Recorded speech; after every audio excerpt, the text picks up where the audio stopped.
Welcome to my channel. Today I'm sharing some projects I've done in the recent months and years. This is a T-Rex skull I made out of concrete. This is my first attempt, so don't judge it too harshly. I'll likely do more in the future. I learned a lot doing this. I came up with some more ideas on how I can add more detail and make more accurate proportions. Concrete's kind of a difficult medium to work with, so it's a very unique learning experience, and my kids seem to enjoy it. These are small scale scorpions. A friend of mine, he makes tabletop games. He asked me to make these custom figurines.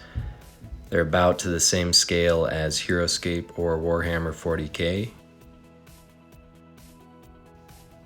I've done several miniatures for the same game. I'll share some more later in this video. I just based these scorpions off of giant forest scorpions, both proportionally and with the color choices. This is a cover art I did for Noble Entertainment. This is a comic book series of theirs called The Wheat and the Tares. Highly recommend. They put a lot of work into it, and everything they do for their projects is hand-drawn or hand-sculpted.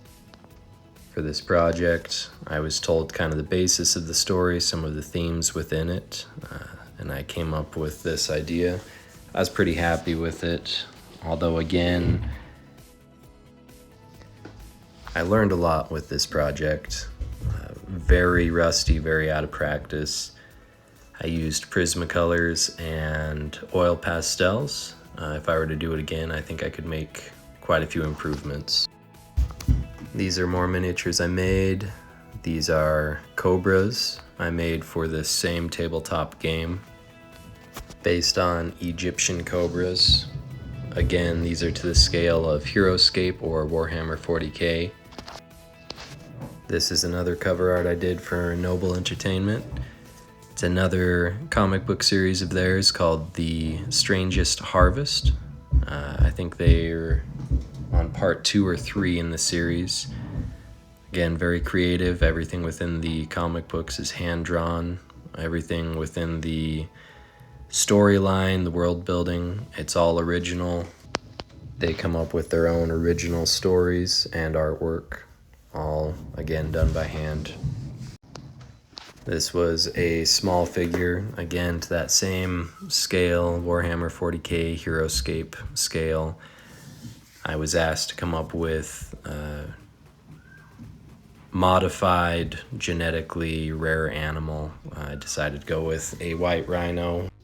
I added these osteoderms on its back to give it kind of a more aggressive, rugged-looking profile. These are some sketches I've done recently for project ideas. I thought about making a skull with some sort of spider, tarantula, scorpion, arachnid, bugs, reptiles, something on it. I've also thought about doing a full-size, one-for-one rhinoceros sculpture. Probably do it out of paper mache or something that's cheap and easy to use, cardboard or paper mache. I've also thought about doing a few landscape portraits of animals, different things like that. If you stayed tuned this long, let me know in the comments below what art you'd like to see.